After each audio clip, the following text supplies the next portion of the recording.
اللہ اللہ اللہ اللہ۔ میں نے اگلا سپارہ شروع کرنا ہے پر بات آ گئی تھی، مکمل کرنا بھی بڑا ضروری ہے، بڑے مزیدار ہیں۔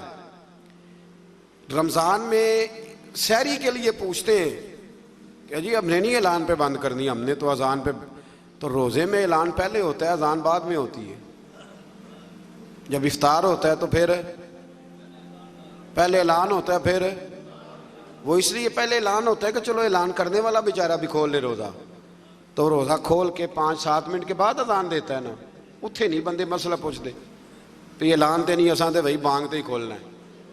پوچھا کبھی کسی نے تو یہ کیوں ایسے کام کرتے جن کا وجود کوئی نہیں، وہاں کوئی اور بات اور یہاں کوئی ہے نا عجیب بات۔ یعنی زکوٰۃ دینی ہوتی ہے نا جب، تو زکوٰۃ کا نصاب 52.5 تولے چاندی بھی ہے، اس وقت کہیں گے جی وہ 7.5 تولے سونے کے برابر پیسے ہوں گے پھر دینی ہے۔ ایسے ہی ہے 2.25 سیر گندم میں نے دینی ہے جی فطرانہ، تو میں کہتا ہوں تو 3.5 کلو کھجوریں فطرانہ دینا، اور دینا بھی اجوا کی قیمت۔ وہ کیوں نہیں دیتا؟ حدیث میں تو وہ بھی آیا ہے۔ حالانکہ عرب کے بعض علاقے ایسے تھے جہاں کھجوریں سستی تھی، گندم مہنگی تھی، اس لیے ان کا وزن زیادہ رکھا گیا کھجوروں کا، گندم کا تھوڑا رکھا گیا۔ اب کس حساب سے دیتے ہیں؟ آج سویرے ایک بندے نے مسئلہ پوچھا ہے، کہتا ہے جی بچے باہر ہیں تو انہوں نے فطرانہ اتھوں دے صاحب نہ دینا ہے کہ اتھوں دے صاحب نہ؟ میں کہا بڑا لاکھ روپیہ فطرانہ ہے جس کا حساب کرتے پھرتے ہو۔ او خدا کے بندے دے دے جو دینا ہے، اور فطرانہ حیثیت کے مطابق دیں۔ کچھ بندے ایسے ہیں جن کا 5,000 بنتا ہے ایک بندے کا، میں نے کہا حیثیت کے مطابق دے۔ جو غریب آدمی ہے وہ دے 200 روپیہ، ٹھیک ہے، حرج نہیں، سال کے بعد دینا ہے نا اللہ کے کہنے پر، تو آپ مہربانی کریں، اللہ توفیق عطا فرمائے سمجھنے کی۔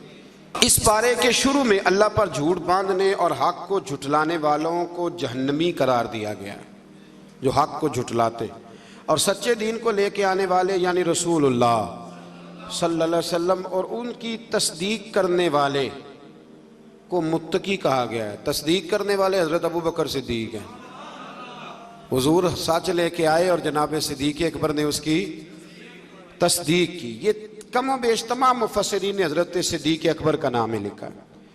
پھر آگے جا کے اللہ تبارک و تعالیٰ نے آیت نمبر 41 میں رسول اللہ صلی اللہ علیہ وسلم کو تسلی دیتے ہوئے فرمایا کہ ہم نے آپ پر حق پر مبنی کتاب نازل کی ہے، سو جو ہدایت کو اختیار کرے گا اس کا فائدہ اسی کو پہنچے گا، اور جو گمراہی اختیار کرے گا اس کا وبال بھی اسی پہ ہوگا، آپ ان کے ذمہ دار نہیں ہیں۔ اگلی آیت میں نیند کو عارضی موت سے تعبیر کیا گیا اور بتایا کہ نیند اور موت میں اتنا ہی فرق ہے کہ موت کی صورت میں بندے کی روح عارضی طور پر نہیں بلکہ مدت دراز کے لیے قبض کر لی جاتی ہے۔ آپ بتائیے جب نیند آئی ہوتی ہے آپ کو، ویسے آپ نے آدھا گھنٹہ 20 منٹ گزارنے ہوں تو پتہ ہوتا ہے کہ 20 ہو گئے 10 ہو گئے، تو سوئے آنکھ کھلتی ہے تو ہو اتنا ٹائم ہو گیا ہے۔ تو اللہ فرماتے ہیں اسی طرح موت کا معاملہ ہوگا۔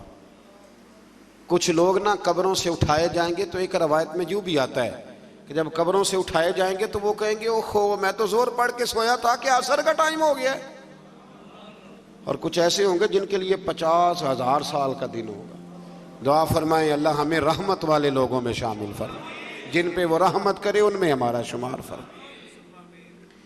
پھر اللہ تبارک و تعالیٰ نے آیت نمبر 43 اور 44 میں فرمایا کہ سب شفاعت اللہ تعالیٰ کے اختیار میں ہے، جو آسمانوں اور زمینوں کا مالک ہے، اور کفار کے معبودان باطلہ کو کسی کی شفاعت کا اختیار نہیں، بلکہ تو وہ اپنے لیے کسی چیز کے مالک نہیں ہیں، ان کو سفارش کا حق بھی، سفارش بھی اگر کریں گے تو اللہ کے بندے ہی کریں گے۔ حضور نے فرمایا سب سے پہلے انبیاء کریں گے، پھر علماء کریں گے، پھر شہید کریں گے، پھر نیک لوگ اللہ کی بارگاہ میں سفارش کریں گے۔ آیت نمبر 47 میں بے پناہ دولت جمع کرنے والوں کو خبردار کیا گیا ہے کہ اگر وہ زمین کی ساری دولت کے مالک بن جائیں اور اس کے برابر بھی ان کو مل جائے تو وہ قیامت کے دن یہ سب کچھ دے کر عذاب سے اپنی گردن چھڑانا چاہیں تو بھی انہیں خلاصی نہیں ہوگی، جتنا مرضی مال جمع کر لیں۔ قیامت کے دن اگر کوئی بچے گا تو اپنے نیک اعمال کی وجہ سے بچے گا۔ آیت نمبر 53 میں گناہ گاران امت کو بشارت دی گئی کہ اے رسول صلی اللہ علیہ وسلم کہہ دیجئے اے میرے بندو لا تقنطوا من رحمت اللہ، جنہوں نے گناہ کر لیا ہے وہ رب کی رحمت سے نا امید نہ ہو۔ ان اللہ یغفر الذنوب جمیعا، بے شک اللہ تمام گناہوں کو معاف فرما دے گا۔ اگر سچی توبہ کریں گے تو اللہ تعالیٰ تمام گناہوں کو معاف فرمائے گا۔ آیت نمبر 71 سے بتایا کہ کافروں کو گروہ در گروہ جہنم کی طرف ہانکا جائے گا، اور وہاں ان کا استقبال توہین آمیز انداز میں ہوگا، جبکہ اہل ایمان کو اکرام کے ساتھ جنت کی طرف لے جایا جائے گا، اور وہاں ان کا استقبال انتہائی اعزاز و اکرام کے ساتھ ہوگا، اور اہل جنت اور فرشتے اور کائنات کی ہر چیز اپنے رب کی حمد و ثنا بیان کرے گی۔ اس سے آگے سورہ مومن شروع ہوتی ہے۔ اس کی آیت نمبر 7 سے فرمایا کہ وہ فرشتے جو عرش کو اٹھائے ہوئے ہیں، یہ بڑی خوبصورت بات ہے، فرمایا وہ فرشتے جو عرش کو اٹھائے ہوئے ہیں اور جو اس کے ارد گرد ہیں، وہ سب اپنے رب کی حمد کے ساتھ تسبیح کرتے ہیں اور اس پر ایمان رکھتے ہیں اور مومنوں کے لیے مغفرت طلب کرتے ہیں۔ یہ بھی اللہ کا کرم ہے نا جی۔ اور کہتے ہیں کہ اے ہمارے رب، تیری رحمت اور تیرا علم ہر چیز کو محیط ہے، سو جنہوں نے توبہ کی ہے اور تیرے راستے کی اتباع کی ہے ان کی مغفرت فرما، اور دوزخ کے عذاب سے انہیں بچا۔ اس آیت میں بتایا گیا کہ اللہ کے مقرب فرشتے نہ صرف اس کے تائب بندوں کے لیے بلکہ ان کے صالح آباء و اجداد کے لیے، ان کی بیویوں کے لیے، ان کی اولاد کے لیے بھی جنت کی دائمی نعمتوں کی دعا مانگتے رہتے ہیں۔ اگر کوئی سچی توبہ کرے تو فرشتے بھی اس کے لیے دعا کرنی شروع کر دیتے۔ پھر آیت نمبر 10 میں فرمایا کہ کفار کو قیامت کے دن بلند آواز سے کہا جائے گا کہ تم لوگوں کو اپنے اوپر جتنا غصہ آ رہا ہے نا کہ ہم نے برے کام کیوں کیے، اس سے زیادہ غصہ اللہ کو تم پر آتا تھا۔ جب تم لوگوں کو ایمان کی دعوت دی جاتی تو تم کفر کرتے تھے اور اپنے گناہوں کا اعتراف کر کے کہیں گے کہ کیا جہنم سے نکلنے کی کوئی صورت ہے؟ پھر اس دن پوچھیں گے کہ غلطی تو ہو گئی پر کوئی صورت ہے نکلنے کی۔ آیت نمبر 16 میں قیامت کے دہشت ناک دن کا نقشہ کھینچا گیا ہے۔ اللہ تعالیٰ فرمائے گا آج کس کی بادشاہی ہے؟ سب جانتے ہوئے خاموش ہو جائیں گے۔ پھر اللہ فرمائے گا کہ اللہ کی، جو واحد بھی ہے اور سب پر غالب آنے والا بھی۔ پھر آیت نمبر 17 سے بتایا کہ قیامت کے دن سب کے ساتھ پورا انصاف ہوگا۔ وہاں ظالموں کا کوئی حمایتی اور سفارشی، ظالموں کا نہ کوئی سفارشی ہوگا نہ کوئی حمایتی ہوگا، بلکہ میرے نبی پاک علیہ السلام نے فرمایا اگر میرے کسی امتی نے ذمی کافر پر ظلم کیا، ذمی کافر وہ ہوتا ہے جو اسلامی حکومت میں اسلامی قوانین کی پابندی میں جزیہ دے کے رہتا ہے، فرمایا اگر میرے کسی امتی نے کسی ذمی کافر پر ظلم کیا تو میں قیامت کے دن اس ذمی کے ساتھ کھڑا ہو کے اپنے امتی پہ مقدمہ کراؤں گا۔ یعنی ظلم والے کی حضور بھی قیامت میں سپورٹ نہیں کریں گے۔ اللہ توفیق عطا فرمائے ظلم سے بچنے کی۔ اللہ خیانت کرنے والی آنکھوں اور سینوں میں چھپے رازوں کو بھی جانتا ہے۔ پھر اس سے آگے آیت نمبر 49 میں بتایا کہ جہنمی جہنم کے دروغوں سے کہیں گے کہ اپنے رب کو بلاؤ کہ ہمارے ساتھ عذاب میں صرف ایک دن کی تخفیف کر دے، اللہ محفوظ رکھے، ایک دن کی صرف چھٹی مل جائے۔ جہنم کا محافظ عملہ ان سے کہے گا کیا دنیا میں تمہارے پاس رسول نشانیاں لے کر نہیں آئے تھے؟ وہ اقرار کریں گے۔ آگے چل کے فرمایا قیامت میں ظالموں کی عذر خواہی انہیں کوئی کام نہ آئے گی، ان کے لیے لعنت ہے اور برا گھر ہے۔ آیت نمبر 60 میں فرمایا کہ تیرے رب نے فرمایا ہے مجھ سے دعا مانگو میں تمہاری دعاؤں کو قبول فرماؤں گا۔ آیت نمبر 64 میں فرمایا اللہ ہی نے زمین کو تمہارے لیے جائے قرار اور آسمان کو چھت بنایا ہے اور تمہاری صورتیں بنائی ہیں اور وہی تمہیں پاکیزہ رزق عطا کرتا ہے۔ پھر آیت نمبر 67 میں اللہ تعالیٰ نے انسان کی تخلیق اور اس کے بعد موت تک مختلف مراحل کو اپنی نشانیوں کے طور پر بیان فرمایا۔ آگے سورہ حامیم سجدہ شروع ہوتی ہے۔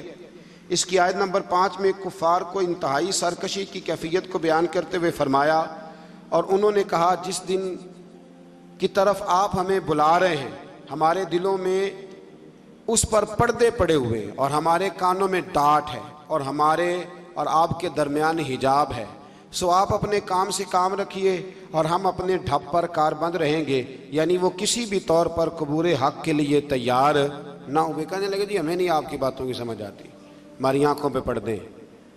یاد رکھنا، انسان کو اس وقت تک اللہ عذاب کسی بستی کو نہیں دیتا جب تک وہاں رسول نہ بھیج دے، اور جب اللہ تعالیٰ رسول بھیج دیتا ہے توفیق ہدایت کے لیے، تو پھر اگر اس کے بعد بھی انسان ان باتوں پہ عمل نہ کرے تو پھر اس کا کوئی عذر قابل قبول نہیں ہے۔ آیت نمبر 30 سے بتایا کہ ایمان پر ثابت قدم رہنے والے اہل ایمان کی روحیں جب دنیا سے پرواز کریں گی، ان الذین قالوا ربنا اللہ ثم استقاموا، فرمایا بے شک وہ لوگ جنہوں نے کہا کہ اللہ ہمارا رب ہے پھر اس پر ڈٹ گئے، ان پر ہم فرشتوں کا نزول کریں گے۔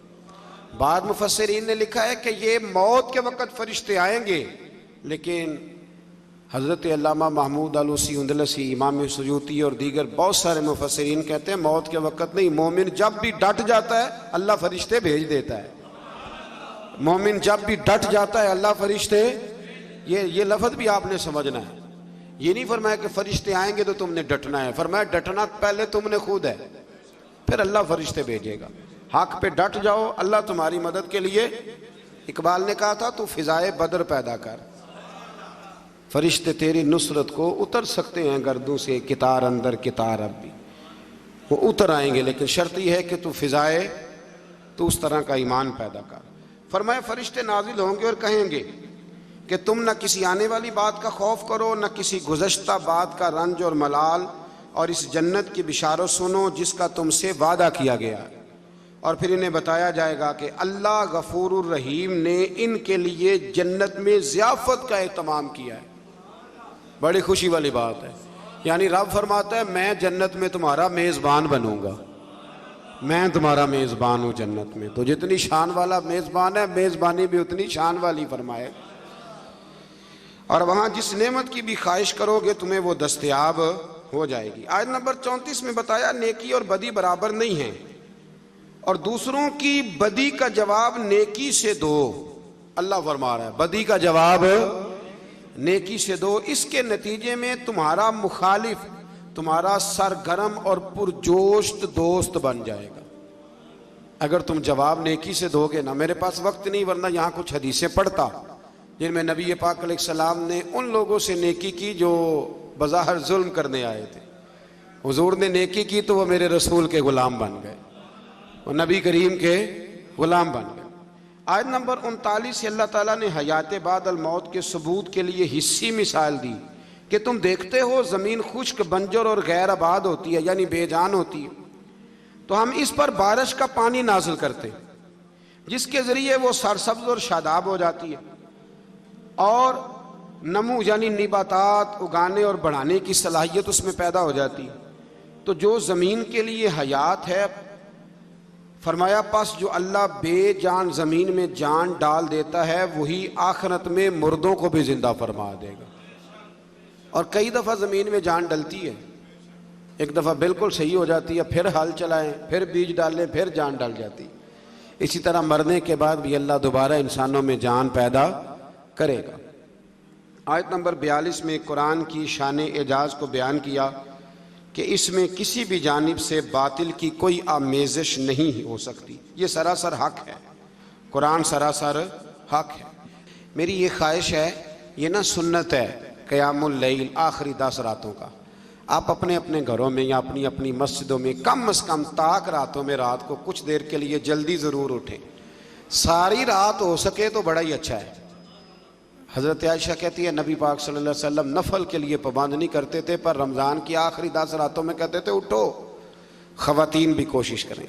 یہ آخری 10 دن جو ہوتے ہیں نا بڑے قیمتی، اور بالخصوص طاق راتیں، بتا اس لیے رہا ہوں کہ آپ میں سے کوئی نیکی کرے گا تو میرے لیے بھی بخشش کا کوئی ذریعہ بنے گا، ضرور کوشش کریں۔ کم از کم 1 گھنٹہ، اگر آپ نہیں ساری رات بیدار رہ سکتے تو 1 گھنٹہ آپ روزے سے ذرا پہلے اٹھ جائیں، کچھ تلاوت، کچھ عبادت، کچھ درود پاک، یارو بڑا ہی ضروری ہے، حضور نے بڑا ہی پسند کیا ہے، اور بڑی قیمتی یہ وہ عظیم راتیں ہیں جن کے لیے خیمہ لگا کے میرے نبی مسجد میں ہی بیٹھ گئے، تو آپ ان میں کوتاہی نہ کریں۔ اللہ تعالیٰ توفیق عطا فرمائے۔